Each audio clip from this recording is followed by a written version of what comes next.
Bienvenido a Memorias de un Catequista. Este es un espacio donde comparto experiencias de mi larga vida de catequista, donde quiero dejarte cuestiones prácticas que me han funcionado en mi hacer catequístico y que te pueden ayudar en lo pastoral. Durante muchos años fui conductor de un programa por Radio Cáritas de Asunción, Paraguay, denominado Hola Catequista, de mucho éxito en su momento. Dentro de los diversos temas que voy subiendo a este canal, me pareció interesante la entrevista que realizara en su momento al padre Carlos María Torres, sacerdote diocesano de la Arquidiócesis de Asunción, ya fallecido, y quien fuera licenciado en Biblia y responsable de la Pastoral Bíblica Arquidiocesana. Esta entrevista dura un poco más de 23 minutos, pero no podía dejar de subirla por lo didáctico de su contenido y la sencillez del lenguaje para hablar de la Virgen María y de los dogmas marianos.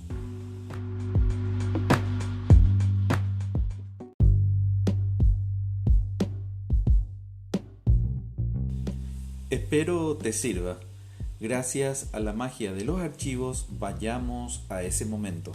No te olvides de enviar tus comentarios, suscribirte a alguna de las plataformas donde está Memorias de un Catequista y compartirlo entre tus amigos y contactos de la pastoral.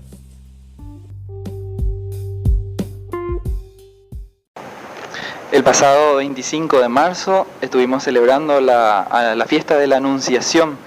Es por eso que estoy en compañía del padre Carlos María Torres, el párroco de la parroquia Nuestra Señora de la Encarnación y al mismo tiempo responsable de la Pastoral Bíblica Arquidiocesana.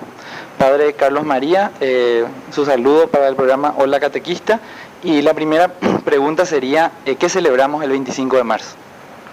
El 25 de marzo se celebra la anunciación del ángel a la Santísima Virgen de que ella iba a ser madre de ese Mesías tan esperado por el pueblo de Israel. Por lo mismo se celebra también la encarnación del Hijo de Dios en sus entrañas purísimas. Y fíjense que ciertamente la historia de la salvación tiene un punto central muy importante en esta fiesta, porque la redención es el momento culmen de toda la historia de la salvación. Y esa redención no se hubiese podido realizar si Cristo antes no se encarnaba y se hacía hombre como nosotros. Entonces, en la historia de la salvación hay dos hitos fundamentales: la encarnación de Cristo y la redención. Esa redención no hubiera sido posible si antes Cristo no se hacía hombre como nosotros. Y según la filosofía, lo más absurdo que hay es la encarnación. Porque esta idea o esta realidad atenta contra el instrumento mismo de la filosofía, que es la lógica.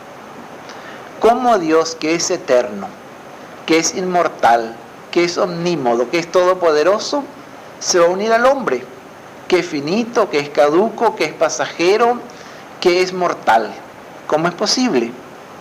Y ahí es donde el Espíritu Santo entra a jugar ese papel muy importante, porque en las Escrituras el que aparece siempre como el vencedor de imposibles es el Espíritu Santo.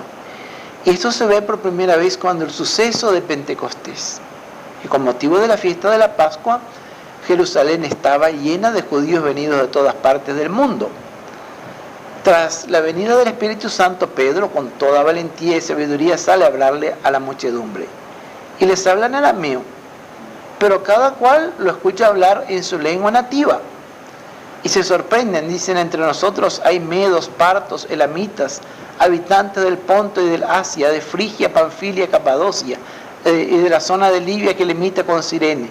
Entre nosotros hay cretenses y árabes, y cada cual lo escucha hablar en su lengua nativa. ¿Qué es lo que pasa? Es el Espíritu Santo que no respeta la barrera de la lengua. ¿Cómo lo hizo? Y lo hizo. En la encarnación de Cristo es el Espíritu Santo el que hace posible que eso se realice. ¿Cómo lo hizo? Y lo hizo No respetó la barrera de la imperfección. No es como dicen, no sé, creo que son mormones o una cosa así, que entonces Cristo tiene dos padres. Uno es el Eterno Padre y otro es el Espíritu Santo, porque dice que María concebió por obra del Espíritu Santo. No. Cuando decimos que concibió por obra del Espíritu Santo, lo que estamos señalando es que aquello que según la razón es imposible, que aquello que según la lógica es absurdo, se pudo realizar gracias a la acción del Espíritu Santo, que hizo posible que Cristo, siendo Dios, se encarnara en las entrañas de una mujer y fuese a la vez verdadero hombre. Padre, ¿cuál sería el perfil de María que nos presenta las Sagradas Escrituras? Bien. Acá en este suceso de la Anunciación es el perfil que se nos presenta de la Virgen, un perfil verdaderamente admirable. Porque dice el texto, en aquel tiempo el ángel Gabriel fue enviado por Dios a una ciudad de Galilea llamada Nazaret, a una virgen comprometida en matrimonio con un hombre de la casa de David llamado José. La virgen se llamaba María.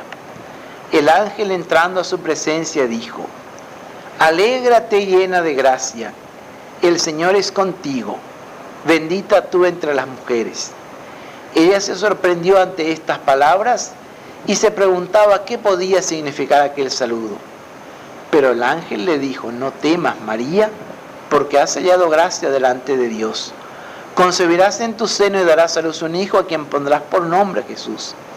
Él será grande y se llamará Hijo del Altísimo. El Señor Dios le dará el trono de David su padre.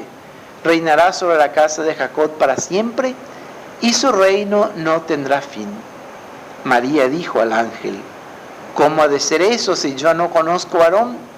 El ángel le contestó: El Espíritu Santo descenderá sobre ti, y la virtud del Altísimo te cubrirá con su sombra, por lo cual el santo que de ti ha de nacer se llamará Hijo de Dios.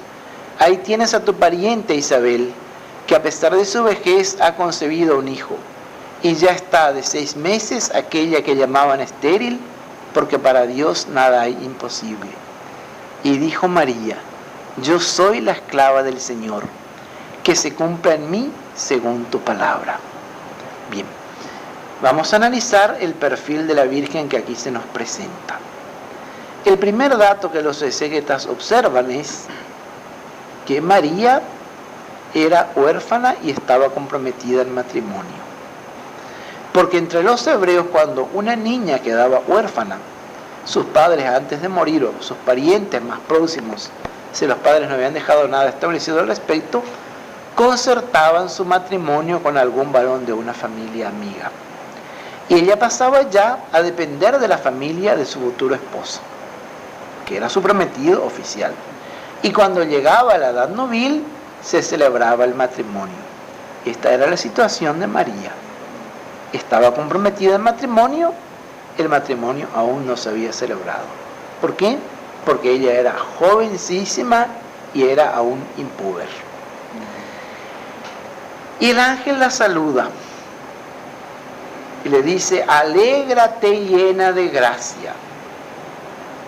En griego jaire, que jaritomenen, es el saludo que le da el ángel.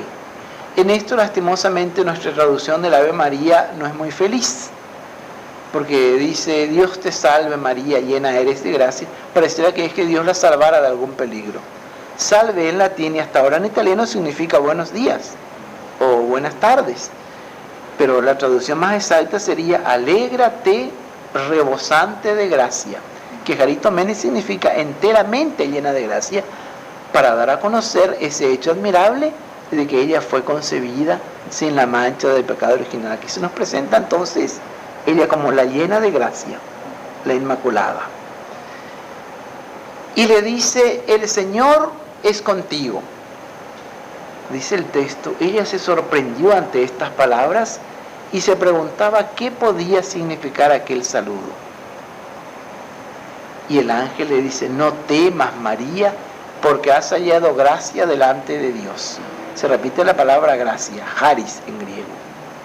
Concebirás en tu seno y darás a luz un hijo, a quien pondrás por nombre Jesús. Joshua en hebreo significa Yahvé salva. El nombre de Jesús significa Salvador. Él será grande y se llamará Hijo del Altísimo. El Señor Dios le dará el trono de David su padre, el rey David que había fundado la nación hebrea. Reinará sobre la casa de Jacob para siempre. Jacob es el padre de las 12 tribus. Vale decir, reinará sobre Israel para siempre y su reino no tendrá fin. Entonces le dice que ella va a ser madre de un gran personaje. Pero María es también la Virgen reflexiva, no es una atolondrada que ya contesta que sí de cualquier manera. Ella dice, ¿y cómo ha de ser eso si yo no conozco varón? Hace notar que ella es virgen. Cuando el ángel le garantiza que su virtud va a quedar a salvo, porque lo que ella va a concebir no va a ser por concurso de varón, sino por obra del mismo Dios, entonces ella contesta, yo soy la esclava del Señor, hágase en mí según tu palabra. Y aquí completamos el perfil de María. Es la Virgen valiente. ¿Por qué? Porque entre los hebreos, vayan ustedes a Deuteronomio 22, 22 y siguientes, la mujer que era infiel a su esposo o al novio con quien estaba formalmente comprometida de matrimonio, como en este caso, por ley tenía que ser apedreada hasta que muriese. Vale decir, al dar su sí al Señor, María estaba arriesgando su vida, su seguridad y su buena fama. Por eso el Evangelio de San Mateo, que es más escueto, dice, la concepción de nuestro Señor Jesucristo fue de esta manera. Su madre María estaba comprometida de matrimonio con José y antes de que conviviesen resultó que ella esperaba un hijo por obra del Espíritu Santo. José, su esposo, que era justo, no quiso denunciarla y resolvió repudiarla en secreto. La traducción más exacta es no quiso denunciarla. Alguna Biblia pone no quiso ponerla en evidencia. No se trataba simplemente de darle mala fama, sino de hacer la denuncia ante el Sanedrín para que ella fuera apedreada por infiel. Por eso María es la Virgen valiente. Es cierto que después José, su prometido, reacciona con mucha serenidad, con mucha calma y con mucha santidad. Pero en el momento de dar su sí al Señor, ella no podía saber qué reacción iba a tener su prometido. Sin embargo, se entrega al servicio de Dios como esclava. Y es una disponibilidad permanente. Yo soy la esclava del Señor. El esclavo era alguien que tenía todas las obligaciones para con su patrón y no tenía ningún derecho. Así, sin ninguna reserva, María se pone al servicio del plan de Dios. Y lo va a hacer cuando Jesús nace en la precariedad de un pesebre, y lo va a hacer cuando tienen que huir a Egipto, a una tierra desconocida, donde no tenían una casa, donde no sabían el idioma, donde no conocían a nadie. María va allí con José, su esposo, para proteger a Cristo. Y lo va a hacer después, más adelante, al pie de la cruz. Entonces María es la Virgen valiente, es la Virgen fiel, y es la que tiene una disposición permanente para el Señor. Yo soy la esclava del Señor, hágase en mí según tu palabra. Y es la llena de gracia. Y lo dice el ángel, la más bendita entre las mujeres. Pero supo estar a la altura de ese privilegio y supo, por eso mismo, asumir también con valentía esos momentos de prueba y de dolor que ciertamente tuvo a lo largo de su vida. Padre, para culminar, ¿nos podría recordar un poquitito los dogmas marianos? Empezando por lo que es un dogma, ¿verdad? Bien. El dogma es una verdad de fe que fundamenta la estructura teológica de nuestra fe católica. Y hay 4 dogmas marianos. Uno es la Inmaculada Concepción. Ese hecho admirable de que María fue concebida sin pecado desde el primer instante de su ser natural. No solamente desde que nació, sino que desde que en las entrañas de su madre se formó una persona que sería María y que era todavía minúscula como la cabeza de un alfiler. Ahí en ese instante ella no contrajo esa mancha original. ¿Por qué? Porque María es la primera redimida. No es que ella no haya necesitado de redención, sino que ella fue preservada del pecado original mientras que nosotros fuimos rescatados del mismo, pero redimidos ambos. Si tú estás en la vereda por atravesar la calle, sin advertir que viene un vehículo a toda velocidad y te atropella y te deja maltrecho, y alguien desde la vereda observó lo que pasa y te auxilia, te lleva a un sanatorio y te hace atender, a los 9 meses tú estás como nuevo, como si no hubieras sufrido ese accidente, pero tú le debes la vida a esa persona que te socorrió. O sea, esa persona te rescató de una muerte segura. Pero en el segundo caso, de tú estás por atravesar la vereda sin advertir que viene un vehículo a gran velocidad, y esa persona que está en la vereda te atrapa de la solapa y te estironea para adentro, impidiendo que el vehículo te atropelle, tú le debes la vida a esa persona y le debes también tu integridad física. Has salido ileso de eso que podía ser un accidente. Ese segundo caso es el de la Virgen María. En previsión de los méritos de la pasión y muerte de Cristo, ella fue concebida sin pecado para ser digna morada de Cristo durante los 9 meses de la gravidez. Si ella contraía el pecado, Cristo al encarnarse en ella iba a quedar contaminado y no nos iba a poder salvar. Bien. Y muchos dicen, pero ¿cómo? Si nació de Santa Ana, que heredó el pecado original, y de San Joaquín, que heredó el pecado original, ¿cómo va a ser concebida sin pecado? ¿Y cuál es el problema? Nosotros también hemos nacido con la mancha original. Y se nos borró totalmente en el momento del bautismo. Bien. Pues a ella, en lugar de borrársela en el momento del bautismo, se le borró en el instante de su concepción, del primer instante de su ser natural. Pero fue también para beneficio nuestro, para que Cristo pudiera hacerse hombre en una morada digna y pudiese redimirnos. O sea, la gracia que cayó sobre ella fue también para beneficio de todos nosotros. O sea, es la Inmaculada Concepción, es el privilegio. Y lo segundo es la maternidad divina. Vale decir, fue la única mujer que mereció ser la madre de Dios. Esto fue negado por varios herejes. Y entonces ya Arrio negaba la divinidad de Jesús, y entonces por supuesto María no podía ser madre de Dios, no podía ser Teótocos, madre de Dios, sino solamente Cristótocos, madre de Cristo en cuanto hombre. Entonces en Éfeso hubo un concilio solemne y se estuvieron analizando la tradición y estudiando también las Escrituras. Y en el saludo de Santa Isabel, ella le dice: bendita tú entre las mujeres y bendito el fruto de tu vientre. El fruto es algo que uno mismo produce. No es simplemente que es alguien que se aloja momentáneamente dentro tuyo y que después se manda a mudar, como sería en una incubadora. Alguien que se aloja momentáneamente dentro tuyo y que después se manda a mudar. No, el fruto es algo que tú produces. Entonces los padres conciliares definieron que lo que María llevó en sus entrañas fue verdadero Dios y verdadero hombre, y con toda justicia se podía llamar a María Madre de Dios. El pueblo estalló en un júbilo grande, y las mujeres, vestidas de gala, con sus mejores joyas, llevando ramos de flores en las manos y braserillos de incienso, salieron a recorrer las calles y las plazas de la ciudad cantando este estribillo: Santa María, Madre de Dios, ruega por nosotros pecadores, ahora y en la hora de nuestra muerte. La primera parte del Ave María está dada por el saludo del ángel, la segunda por Santa Isabel, su pariente, y la tercera por la iglesia en Éfeso. Esa es la maternidad divina. Y entonces tenemos también la virginidad perpetua. Ella vivió siempre consagrada a Cristo.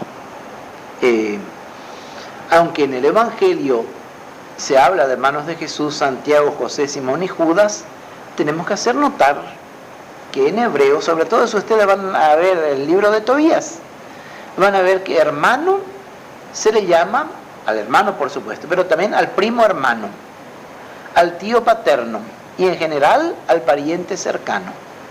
Esto que la Biblia llama hermanos de Jesús, en realidad son primos de él. María con José no tuvo ningún hijo, por eso Jesús, muriendo en la cruz, le pide a San Juan que se ocupe de ella. Y dice el texto: desde aquel momento el discípulo la recibió en su casa, lo cual indica que ella no tenía otros hijos. Y José era un judío creyente y piadoso. y los judíos tenían mucha veneración por lo sagrado. Aún para dar la vuelta a las páginas de la escritura, para no tocarlas, ellos usan una especie de regla para que con toda delicadeza puedan, bueno, tienen mucho respeto por lo que es consagrado, solamente se usa para eso. Y una mujer que estuvo llena de Dios, consagrada a Él, es harto difícil que San José se haya atrevido a tocarla, porque él también era un santo. Y entonces la virginidad perpetua, que hace que ella haya vivido enteramente consagrada a Cristo, y que sea, por eso para nosotros la laica perfecta, también el modelo de vida consagrada. Y el último es la Asunción gloriosa. En la Escritura, la muerte aparece como una consecuencia del pecado original. Es ahí que le dice a Adán: ganarás el pan con el sudor de tu frente, trabajarás la tierra y te dará abrojos y espinos hasta que vuelvas al polvo de donde fuiste tomado, porque polvo eres y al polvo retornarás. Pues bien, María no heredó el pecado original, en consecuencia no tenía por qué heredar ese castigo, que es la corrupción del sepulcro. En Jerusalén, a la entrada del huerto de los olivos, se conserva el sepulcro de la dormición de María, que está vacío, porque según la tradición, ella había tomado la costumbre todos los viernes de recorrer la vía dolorosa recordando lo que ahí pasaba y rezando. La tradición atribuye a María el rezo del Vía Crucis.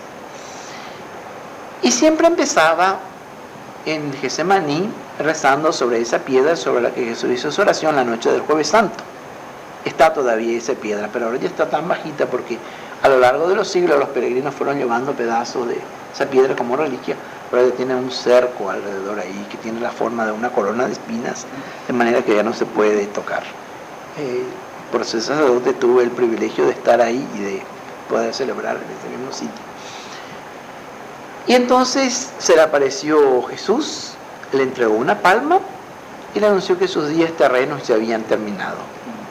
Ella recogió la palma y tranquila y serena regresó a su casa, que es al lado del cenáculo, y que probablemente en aquella época formaba una sola casa que ya estaba fuera de los muros de la ciudad, que era donde vivía la gente pobre, fuera de los muros, y cuando había guerra entonces tenían que pedir posada a la gente de dentro, lo que nos indica que era gente de recursos modestos. Entonces ella mandó llamar a Pedro, le contó la visión que había tenido, y él avisó a los otros apóstoles y a la comunidad cristiana de Jerusalén. La rodearon a María y estuvieron esa tarde rezando y cantando salmos. Y ella también les acompañaba en el rezo de los salmos y en los cánticos, hasta que poco a poco se fue quedando dormida. Y cuando quisieron despertarla, ya no volvió en sí. La sepultaron en el huerto de los olivos de Getsemaní. Pero uno de los apóstoles llegó tarde de su campo de misión para el funeral. Y no quería regresar sin verla por última vez, porque hasta el final ella había conservado la belleza serena de su juventud. Entonces pidió que por favor le abrieran el sepulcro. Y lo abrieron, pero estaba vacío. Solamente se encontraron dentro flores de exquisito perfume. Y desde entonces ya se empezó a hablar de la Asunción de María en cuerpo y alma a los cielos, aunque el dogma es de fecha reciente, 1950, el Papa Pío XII. En realidad la convicción del pueblo cristiano en esta verdad ya era tanta que cuando la fundación de Asunción en el año 1537, Juan de Salazar y Espinosa funda el fuerte que se convertiría después en nuestra ciudad capital, bajo la advocación de Nuestra Señora Santa María de la Asunción. Entonces el Papa lo que hizo simplemente fue declarar dogma de fe, eso que el pueblo cristiano ya creía íntimamente, que María, al terminar los días de su vida terrena, subió al cielo en cuerpo y alma para gozar de aquel a quien había servido durante toda su vida. Muy bien, estuvimos entonces compartiendo una excelente catequesis mariana con el padre Carlos María Torres, párroco de la parroquia Nuestra Señora de la Encarnación y al mismo tiempo responsable de la pastoral bíblica arquidiocesana. Esta entrevista es posible gracias al programa Hola Catequista.